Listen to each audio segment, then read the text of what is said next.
बिस्मिल्लाहिर्रहमानिर्रहीम।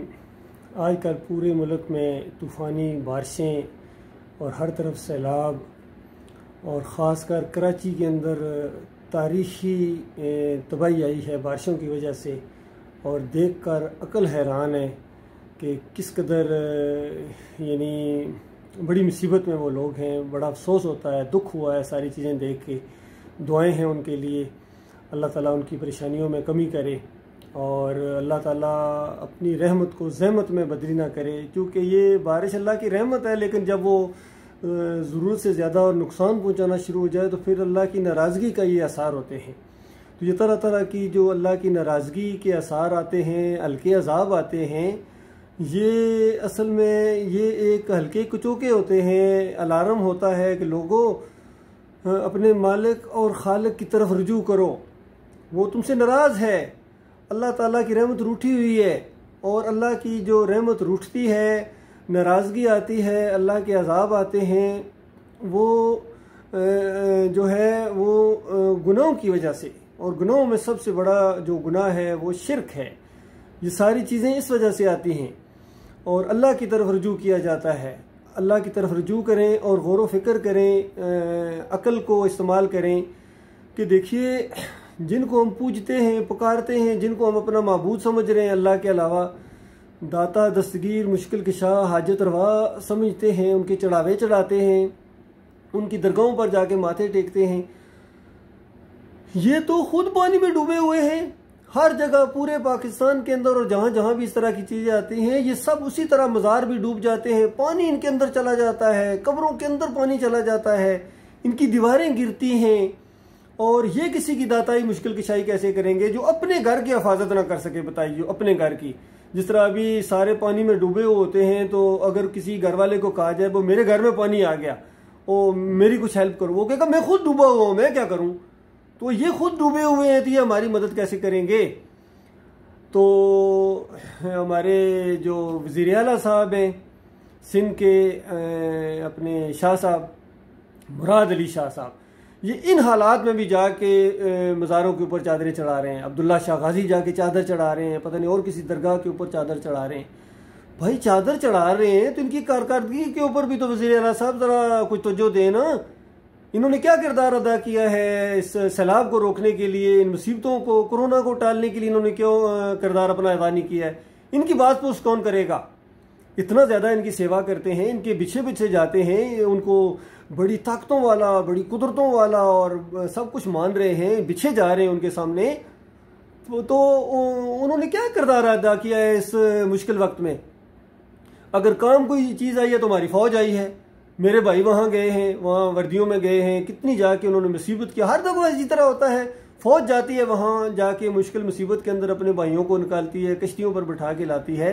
तो लेकिन ये बाबे तो कुछ भी नहीं कर सकते, ये हड्डियां हैं, खाक हैं। जब मैं इस तरह की बातें करता हूँ या और कोई हमारे मोमन भाई इस तरह की बातें करते हैं कि ये अमवात और गैर वहयान, ये मुर्दे हैं, इनके अंदर जिंदगी की रमक तक बाकी नहीं है, ये तुम्हारे नफ़े और नुकसान के मालिक नहीं है, तो उस वक्त कहते हैं नो हो, ये गुस्ताखी कर दी, ये कर दिया, वो कर दिया।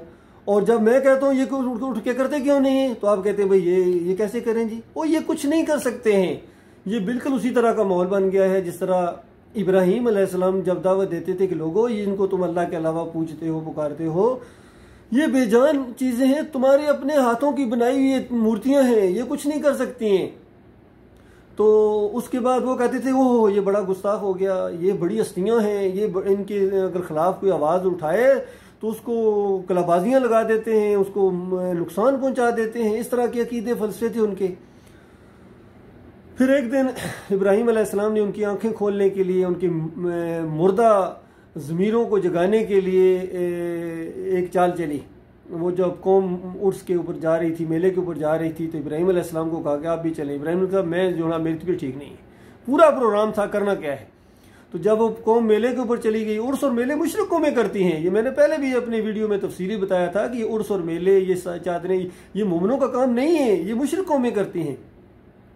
तो जब वो कौम मेले के ऊपर चली गई तो इब्राहीम अलैहिस्सलाम ने अपना कुरान निकाला और एक एक की वो दुर्गत बनाई। किसी मुश्किल की शाह की बाजू तोड़ दिया, किसी की नाक तोड़ दी, किसी की टांग तोड़ दी।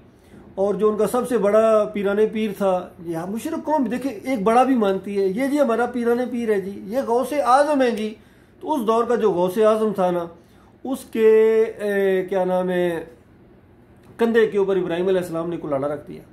और जब कौम आई और कौम ने कहा कि ये किसने किया है जो हमारे माबूदों के साथ, बड़ा कोई जालिम था, तो फिर कहने लगे कि ये किसी के बस की बात नहीं है सिवाय एक नौजवान, एक जवान हिम्मत है, ये जवानों का काम है कुफ्र शिर्क के कचूमर निकालना।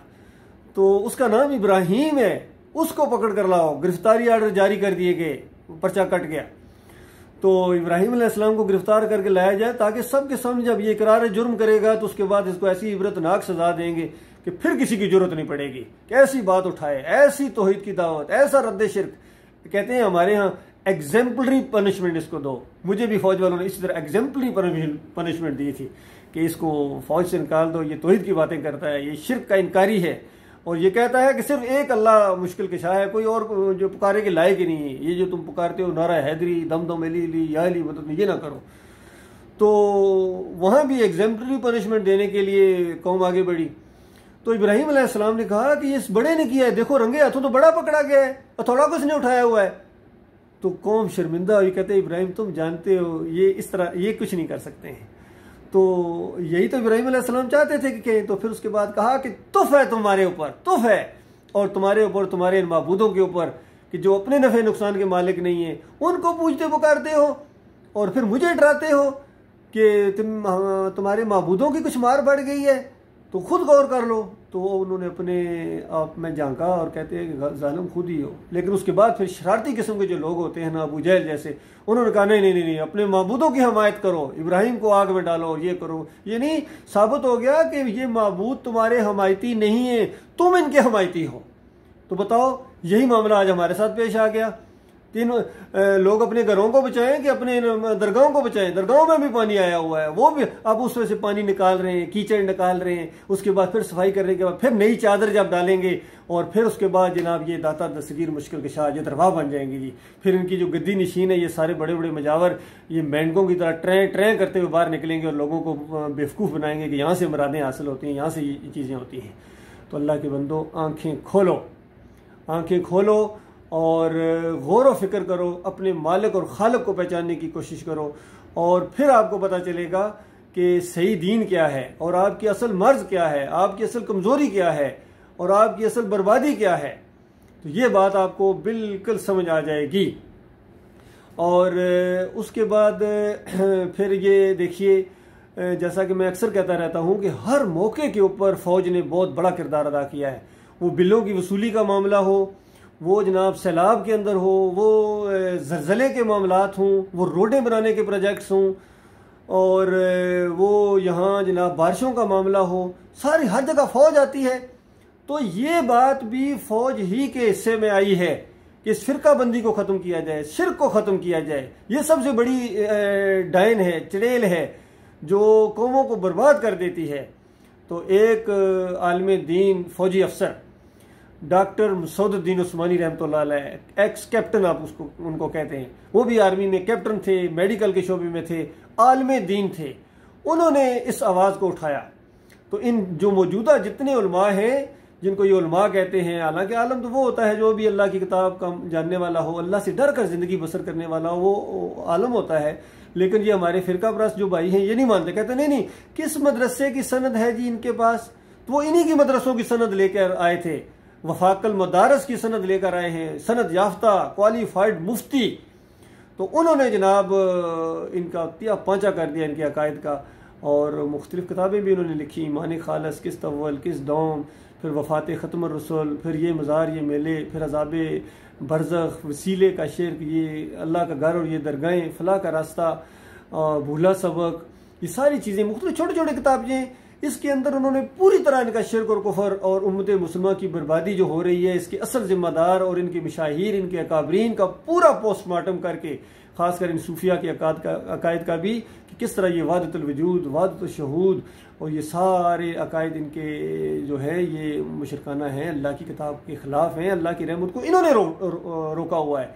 ये वो नुक्ता है, ये वो कुलिया है जो मैं आपके सामने पेश कर रहा हूँ कि जब तक आप बुनियाद को, वो कहते हैं चोर को नहीं, चोर की माँ को मारो जिसने चोर जना है। तो आज ये जितनी फ़िरके, मसलक, रंजिशें, नाराज़गियाँ, शिर्क, कुफर, ये सारी चीज़ें ये इन्हीं अकाबरीन की तो दी हुई हैं, इनकी किताबें भरी पड़ी हैं। तो लिहाजा हमारे असली जो बुजुर्गान दीन हैं वो सहाबा इकराम हैं, फिर ताबीन हैं, फिर तबा ताबीन हैं। उनकी ज़िंदगियों को आप जब तक मशले राह नहीं बनाएंगे, ये मदीना रियासत कभी नहीं बन सकती। प्राइम मिनिस्टर साहब, ये सूफीज़म पढ़ने से या इस तरह की चीज़ें करने से इसी तरह चादरें चढ़ाई जाती रहेंगी, इसी तरह सजदे होते रहेंगे, इसी तरह रुकू होते रहेंगे और अल्लाह की अजाब के कोड़े बरसते रहेंगे इस कौम के ऊपर। और दुनिया में भी ज़िल्लत और ख्वारी आ सकती है, याद रखिए। एटमी कुव्वत होने के बावजूद, कमांडो दस्ते होने के बावजूद, अगर अल्लाह ताला के और गुस्सा दिलाओगे तो। लिहाजा दुनिया के अंदर भी और सही मानों में आप इज़्ज़त चाहते हैं, आखिरत के अंदर भी सही मानों में इज़्ज़त चाहते हैं, तो ईमान खालस की तरफ पलटे और इन वाक़यात से सबक लो। देखो, कोरोना जब हुआ है किसी बाबा ने कोई मदद नहीं की, बल्कि लॉकडाउन कर दिए गए। इनके चर्च लॉकडाउन कर दिए गए, इनके मंदिर लॉकडाउन कर दिए गए, इनके मज़ार लॉकडाउन कर दिए गए। अब इनकी कोई ज़रूरत नहीं है। तो बताओ, जब उन दिनों में मुश्किल कुशा आता, दस्तगीर कौन था जिन दिनों में लॉकडाउन किया हुआ था? और फिर जब लॉकडाउन खुला है तो बड़ी खुशी से ऐलान किया है कि मज़ार भी खुल गए जी, मज़ार भी खुल गए हैं। तो ज़रा गौर करो, लॉकडाउन के जो अपने आप को लॉकडाउन से ना बचा सकें, जो अपने आप को ना बचा सके, वो आपको क्या बचाएंगे? ना बीमारियां ये दूर कर सकते हैं, ना नफ़ा दे सकते हैं, ना नुकसान दे सकते हैं, बल्कि उल्टे इनके मज़ारों के ऊपर सोने के दरवाजे लगाए हुए, जुल्म हुए और जुल्म हुए सोने के दरवाजे। और मुल्क मकरूज, इन सोने के दरवाज़ों को खेड़ा जाए, इनको बेचा जाए। कितना इसके अलावा एक मेरा डिटेल वीडियो है इसके ऊपर कि इतना माल आ सकता है सिर्फ इन चीज़ों को जो अल्लाह की नाफरमानी में आपने लगाया हुआ है। संगे मरमर इकट्ठा करें, ईंटें इकट्ठी करें, जायदादें इकट्ठी करें जो उन्होंने कब्जे किए हुए हैं, सोने के दरवाजे इकट्ठे करें, इन सब को भी इकट्ठा करें तो मैं समझता हूँ आधा कर्जा आपका उतर सकता है। तो अल्लाह ताला आपको इसकी तौफीक अता फरमाए, अल्लाह ताला आपके ऊपर रहम करे, अल्लाह ताला हमारी हिफाजत फरमाए, हमारी सरहदों की हिफाजत फरमाए, हमारी फ़ौज को अल्लाह ताला ईमान खालस से नवाजे और ये आगे बढ़ें और इस फ़िरका परस्ती का ये ख़ात्मा कर दें। बिल्कुल कर सकते हैं, यकीन कीजिए, पूरा लिटरेचर मौजूद है इस मामले में, आपकी मज़ीद रहनुमाई की जा सकती है इंशाअल्लाह। और आप देखेंगे टीवी के ऊपर इनको सामने बिठाएं मेरे, इनमें से एक भी बात नहीं कर सकता ईमान अकीदे के ऊपर। इनको अल्लाह की किताब का बिल्कुल बागी और ये यानी मुजरम साबित किया जा सकता है। तो चूंकि आपका मुकाबला इनके साथ है, आप इस मामले में स्पेशलिस्ट नहीं है प्राइम मिनिस्टर साहब या दूसरे लोगों को मैं कहूँ, क्योंकि स्पेशलाइजेशन का दौर शुरू हो चुका है। आप अगर एडमिनिस्ट्रेशन में स्पेशलाइजेशन है, आपकी जनाब दूसरे फौज में स्पेशलाइजेशन है, तो मेरी ईमान अकीदे के अंदर स्पेशलाइजेशन है। 34 साल हो गए मैं इसी चीज़ के पीछे पड़ा हूँ। 34 साल का मेरा तजर्बा ईमान अकीदे का और तौहीद का और रद्द शिर्क का और कुफ्र बित्तागूत का। लिहाजा ये बात सामने लाई जाए, फिर आपको पता चलेगा बारिशें बरसाता कौन है। वो बरसाने पे आ जाए कोई रोक नहीं सकता है, वो रोकने पे आ जाए कतरा कोई नहीं बरसा सकता है। ना अब्दुल्ला शाह गाजी बरसा सकता है, ना इमाम बरी बरसा सकता है, ना अली जवेरी, ना मोइनुद्दीन चिश्ती, ना अब्दुल कादिर, कोई भी नहीं बरसा सकता। जब वो रोक दे और वो बरसाने पर आ जाए तो आप देखिए सारे बेबस हैं। दाता, दस्तगीर, मुश्किल कुशा, अजतरवा, गरीब नवाज, मुख्तार कुल, सारे के सारे, कोई भी कुछ नहीं काम आ सकता है। तो ये अल्लाह के बंदो, ये निशानियां हैं इसके अंदर। गौर व फिक्र करो, अपनी अकल को इस्तेमाल करो। कहीं ऐसा ना हो जाए कि कल क़यामत के दिन जिस तरह सूरह अल मुल्क के अंदर आया कि जहन्नमी कहेंगे काश मैं अपनी अकल को इस्तेमाल करता, ओ काश मैंने किसी की बात सुनी होती। इस काश से पहले तौबा इस्तग़फ़ार कर लो। अल्लाह ताला इसकी तौफीक अता फरमाए।